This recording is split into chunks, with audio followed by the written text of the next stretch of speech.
केंद्रीय वित्त मंत्री निर्मला सीतारमण द्वारा पेश किया गया अंतरिम बजट देश की अर्थव्यवस्था को मजबूत करने में महत्वपूर्ण योगदान देगा। शहर आपस में कनेक्ट हो रहे हैं तो निश्चित ही अर्थव्यवस्था मजबूत होगी, ये कहना है आर्थिक विशेषज्ञ कपिल होलकर का। बजट को लेकर फाइनेंशियल एक्सपर्ट कपिल होलकर से बात की हमारे सहयोगी आशीष मंगल सोनी ने। बजट में क्या कुछ खास है, इस पर हम चर्चा करते हैं। हमारे साथ फाइनेंशियल एक्सपर्ट कपिल होलकर जी हैं, हम उन्हीं से बात करते हैं। कपिल जी, निर्मला सीतारमण ने लगातार छठवीं बार अपना ये बजट पेश किया है। हालांकि अंतरिम बजट है, आम चुनाव में सरकार को जाना है।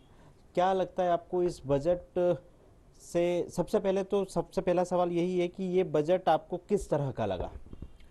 देखिए, अंतरिम बजट है। सरकारों की न जब इलेक्शन में जाते हैं तो अंतरिम बजट के चलते उनकी अपनी सीमाएं होती हैं, और मुझे लगता है कि वित्त मंत्री महोदया ने सीमा के अंदर रहते हुए बहुत अच्छा बजट दिया है।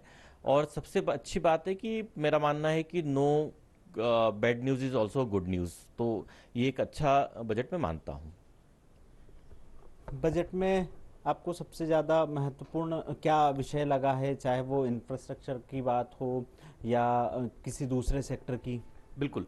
देखिए, सबसे बड़ा जो इस समय पूरी दुनिया जूझ रही है वो वित्तीय घाटों से जूझ रही है, क्योंकि महंगाई बढ़ गई है पूरी दुनिया में। और इस समय हमारी सरकार का डिटर्मिनेशन अपने वित्तीय घाटे को कंट्रोल करना, ये अपने आप में सराहनीय है। सरकार ने जो रोड मैप दिया है वो वाकई में सराहनीय, और सरकार के पिछले वित्त वर्ष में हमने देखा भी कि किस तरह से वित्तीय घाटे को कंट्रोल करने का उन्होंने प्रयास किया और सफल भी रही। तो 2025 का जो वित्तीय घाटा है वो 5.1% मान के चल रहे हैं, लेके चल रहे हैं, टारगेट रखा है उन्होंने। और 2026 फाइनेंशियल ईयर 2026 के लिए वित्तीय घाटा 4.5% के नीचे ले जाने का टारगेट, मेरा मानना है कि अगर सरकार जिस तरह से काम करी और ये अचीव होता है तो एक बहुत ही सुनहरा मौका रहेगा हिंदुस्तान के लिए दुनिया में चमकने के लिए।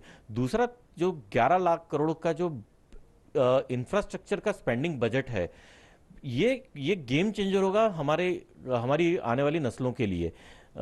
मेरा मानना है कि एक एक बहुत बड़ा एम्प्लॉयमेंट जनरेशन करते हैं। फ्री बीज बांटने के लिए सरकार ये समझ गई है कि आप मुफ्त देते रहेंगे तो किसी का उद्धार नहीं होगा, क्योंकि आज आप मुफ्त देंगे, कल फिर हमारी आने वाली पुश्तें फिर बच्चे खड़े हो जाएंगे। वो जो इंफ्रास्ट्रक्चर दे रहे हैं उसके माध्यम से आज 1 रुपया जो इंफ्रास्ट्रक्चर में खर्चा होता है वो 6 रुपये बन के आता है इकोनॉमी में। इसके साथ ही कपिल जी, टूरिज्म को लेकर भी वित्त मंत्री का बयान सामने आया है बजट में, और टूरिज्म को भी प्रमोट करने की बात की गई है। बिल्कुल। टूरिज्म के लिए देखिए, दो चीजें जो बहुत अच्छी दिखती हैं मुझे इस पूरे बजट में, कि राज्यों को ब्याज मुक्त लोन दिया जाएगा टूरिज्म को डेवलप करने के लिए। हर राज्य में अपने अलग नेचुरल रिसोर्सेज हैं, कहीं वन है, कहीं रेगिस्तान है, कहीं बर्फ है। सो हम अपने आप में पूरी दुनिया है, हिंदुस्तान अपने आप में पूरी दुनिया है, कहीं बर्फ मिलती है तो कहीं रेगिस्तान नहीं मिलता। तो अगर हर राज्य इसका अपॉर्चुनिटी का एनकेज करेगा तो एक बहुत बड़ा एम्प्लॉयमेंट जनरेशन होगा। 5 उड़ान योजना के तहत 517 छोटे शहरों को कनेक्ट करना, आपको ध्यान होगा अटल बिहारी वाजपेयी जी ने ग्रामीण सड़क योजना लेके आए थे, प्रधानमंत्री ग्रामीण सड़क योजना, और गांव को शहरों से कनेक्ट करने का जो उनकी योजना थी, आज हमारे गांव किस तरह से फ्लरिश कर रहे हैं हम देखते हैं, किस तरह से सड़कों से जुड़ने के बाद में गांव में खुशहाली आई है। यही जब शहरों से शहर जुड़ेंगे तो कहीं ना कहीं टूरिज्म को बढ़ावा होगा, कहीं ना कहीं इकोनॉमी को बढ़ावा होगा, कहीं ना कहीं लोगों का आवागमन आसान होगा, तो रोजगार भी बढ़ेंगे।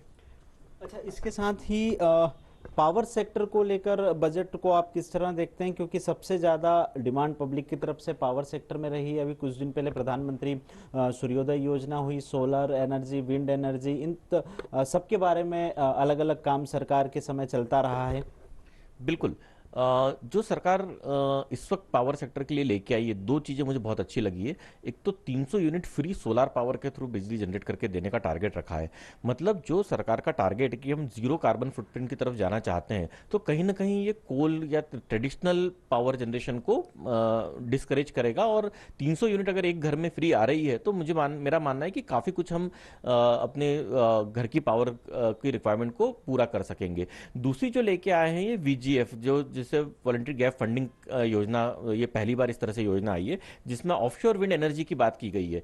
तो विंड एनर्जी का एस्टेब्लिशमेंट अपने आप में महंगा होता है और इसके ब्रेक इवन आने में टाइम लगता है। तो मुझे लगता है कहीं ना कहीं सरकार इस माध्यम से भी एक अल्टरनेट एनर्जी के रिसोर्सेज को और एक्सप्लोर करना चाह रही है, और अगर ये सक्सेसफुल होता है तो it will be a game changer, क्योंकि हवा से बिजली आप बनाएंगे और उसके साथ आप अगर अपनी सोलर पावर की रिक्वायरमेंट को पूरा करते हैं तो ये एक बहुत बड़ा गेम चेंजर हो सकता है।